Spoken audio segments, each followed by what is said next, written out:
সর্বপ্রথম 2002 সালে ভোটার লিস্টে আপনার নিজের নাম নেই, কিন্তু সম্পর্ক জায়গাটাতে কী লিখতে হবে এইটা নিয়ে কিন্তু অনেকে কিন্তু ফর্ম ফিল আপ করতে পারছেন না। এই এসআইয়ের ফর্ম ফিল আপ করার জন্য কিন্তু অনেকেই কিন্তু আগে কিন্তু আমি ভিডিও দিয়েছি, তো আজকে নতুন করে আরেকটি ভিডিও দিতে চলেছি।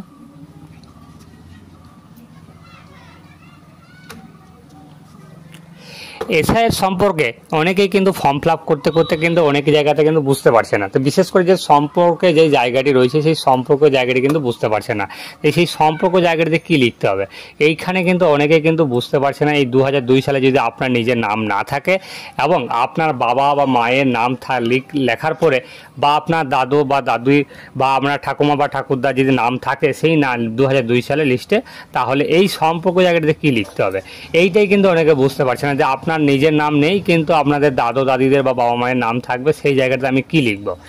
সেইখানটাতে লেখার জন্য আমি বলছি, দেখুন এরকম আপনাদের প্রত্যেকের বাড়িতে বাড়িতে কিন্তু এই এসআর ফর্ম কিন্তু দিয়ে এসছে বিএলআর অফিসাররা, এবং এই বিএলআর অফিসারদের সাথে আমি যেটুকু জেনেছি বা যেটা পরামর্শ করেছি বা যেটুকু আলোচনা করেছি সেইটাই কিন্তু আপনাদের কিন্তু দেখে বলতে চলেছি, বা আপনাদের কিন্তু সেটা সঠিকভাবে কিন্তু এইটা কিন্তু অনেকে কিন্তু ফর্মটি ফিল আপ করতে পারছেন না। তাদের জন্য কিন্তু আজকের এই ভিডিওটি প্রথম থেকে শেষ পর্যন্ত দেখুন, দেখলেই বুঝতে পারবেন। আর প্রতিনিয়ত এই ধরনের ভিডিও পাওয়ার জন্য আমাদের চ্যানেলটিকে অবশ্যই সাবস্ক্রাইব করে দেবেন এবং পাশে থাকা বেল আইকনে ক্লিক অন করে দেবেন, যাতে করে এই ধরনের ভিডিও সর্বপ্রথম দেখতে। তো এইখানে যেটি রয়েছে আপনারা ধরুন 2002 সালে যদি রয়েছে নাম, তাহলে কিন্তু আপনারা খুব সহজেই কিন্তু এখানটা কিন্তু ফিল আপ করে নিতে পারছেন। এইখানটা কোনো রকম কারোর অসুবিধা হচ্ছে না, আপনাদের প্রথম দিকটাও কিন্তু কোনো রকম কারোর অসুবিধা হচ্ছে না। যা হচ্ছে এইখানটা কিন্তু এইখানে কিন্তু অনেকেই যাদের 2002 সালের লিস্টে নাম নেই তাদের কিন্তু এইখানটা কিন্তু একটু অসুবিধা হচ্ছে। তো কীরকম অসুবিধা, ধরুন আপনার এইখানটাতে যেনার নাম লিখবেন, মানে আপনাদের যে 2002 সালে ভোটার লিস্টে যাদের নাম রয়েছে তাদের যেনার নাম রয়েছে তার নামটি কিন্তু এখানে সর্বপ্রথম লিখতে হবে। যদি আপনাদের ভুল নাম থাকে 2002 সালের লিস্টের নাম, সেই ভুলটাই কিন্তু লিখতে হবে। এটা কিন্তু কোনো রকম কারেকশন ফর্ম নয়। তাই আপনাদের 2002 সালে যেমনটা নাম থাকবে তেমনি কিন্তু সেই নামটা কিন্তু এখানটার মধ্যে লিখতে হবে। লেখার পরে পরে কিন্তু এখানে ভোটার কার্ডের নাম্বার। এবার 2002 সালে অনেকে বুঝতে পারছেন যে 2002 সাল করছেন, 2002 সালের কী কাগজ। দেখুন আমি দেখাতে চলেছি, এই যে এইখানটাতে রয়েছে দেখুন, এই যে 2002 সালে যেরকম লিস্ট রয়েছে এইরকমভাবে কিন্তু প্রত্যেকের কিন্তু লিস্ট এরকমভাবে প্রতিটা বুথে বুথে কিন্তু ডাউনলোড করতে হবে।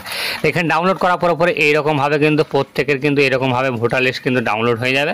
এবার এইখানে কিন্তু আপনাদের ভোটার তালিকা কিন্তু দেখে নিতে হবে যে কার নাম রয়েছে, ঠিক আছে। নাম যার থাকবে তার কিন্তু সেইভাবে কিন্তু এখানে কী করতে হবে। ধরুন মনে করে এইটা, ধরুন মনে করো আপনার বাবার নাম এইটা, এখানে তার কিন্তু পিতার নাম কিন্তু এখানে রয়েছে। দেখুন এইখানে রয়েছে সম্পর্কিত ব্যক্তির নাম এবং সম্পর্ক কী সেটাও কিন্তু এখানে লেখা রয়েছে। যদি আপনারা 2002 সালে ভোটার লিস্টে নাম থাকে এবং তাহলে কিন্তু এই যেটাই লেখা থাকবে সেইটাই দেখে লিখে দিলে কোনো অসুবিধা হবে না। আর আপনাদের 2002 সালে যদি আপনার নিজের নাম না থাকে, আপনাদের গার্জিয়ানদের নাম থাকে, তাহলে কিন্তু আপনাকে এখানটা কিছুটা পরিবর্তন করে লিখতে হবে। সেটা হলো সম্পর্ক জায়গাটি, এইখানটি যেটি লেখা থাকবে 2002 সালের সেই সম্পর্কটি কিন্তু লেখা যাবে না। বারবার কিন্তু পরিষ্কার করে বলছি, আপনারা এইখানটাতে কিন্তু আপনাদের কার নাম লিখছেন সেইটা কিন্তু আগে কিন্তু ভাবনা চিন্তা করতে হবে, তারপরে কিন্তু তার নাম লিখতে হবে। আপনাকে সর্বপ্রথম এখানে দেখে নিতে হবে যে 2002 সালে ভোটার লিস্টে কার নাম রয়েছে। যদি আপনাদের বাবার নাম থাকে, এখানে যদি আপনাদের বাবার নাম থাকে তাহলে বাবার নামটা কিন্তু এখানে লিখতে হবে। যদি ঠাকুরদার নাম মানে আপনার দাদাদের বা দাদিদের যদি নাম থাকে তাহলে কিন্তু সে এইখানটাতেই লিখতে হবে। এবার এইখানটাতে যেরকম ভোটার কার্ডের নাম্বার রয়েছে 2002 সালে সেই ভোটার কার্ডের নাম্বারটা বসিয়ে দিবেন। বসিয়ে দেওয়ার পরে এইখানে দেখুন রয়েছে সম্পর্কিত ব্যক্তির নাম। এই সম্পর্কিত ব্যক্তি আর এখানে আত্মীয়র নাম একই রকম বা একই জিনিস, তাই এইখানে যেটি থাকবে সেইটাই কিন্তু এখানে লিখে দিবেন। যদি আপনার নিজের ফর্ম হয় তাহলে এই যে নামের জায়গাটাতে যে 2002 সালের নাম নেই, যে জায়গাটা ফাঁকা জায়গাটাতে যেটি রয়েছে 2002 সালে আপনার নিজের নাম নেই কিন্তু আপনাদের আত্মীয় স্বজনদের নাম রয়েছে, ঠাকুমা বা ঠাকুরদা বা দাদু দাদির বা নিজের বাবা বা মায়ের নাম রয়েছে, তিনাদের নাম যদি এইখানটাতে লিখেন, এইখানটাতে যার নাম লিখবেন তিনি আর আপনার ফর্মের সম্পর্কটি কি হচ্ছে সেটা কিন্তু লিখতে হবে। যদি আপনার নিজের ফর্ম হয়, যদি আপনার পিতার নাম লিখেন তাহলে পিতা লিখতে হবে। যদি মায়ের নাম লিখেন তাহলে কিন্তু এখানে সম্পর্কে কিন্তু মা লিখতে হবে। যদি ঠাকুরদার যদি এইখানে নাম থাকে তাহলে ঠাকুরদার কিন্তু এখানে সম্পর্কটি লিখতে হবে। যদি আপনার যদি ঠাকুমার যদি নাম থাকে তাহলে কিন্তু ঠাকুমা লিখতে হবে। তাহলে বুঝতে পেরেছেন। আর জেলার তো নাম আপনাদের নিজের নিজের জেলার নাম লিখতে পারবেন, রাজ্যের নামটাও লিখে নিতে পারবেন, বিধানসভার নাম যেটা আপনাদের যেখানে 2002 সালে ভোটার লিস্টে যদি নাম যেখানে ছিল সেই বিধানসভার নামটি কিন্তু এখানটা লিখতে হবে।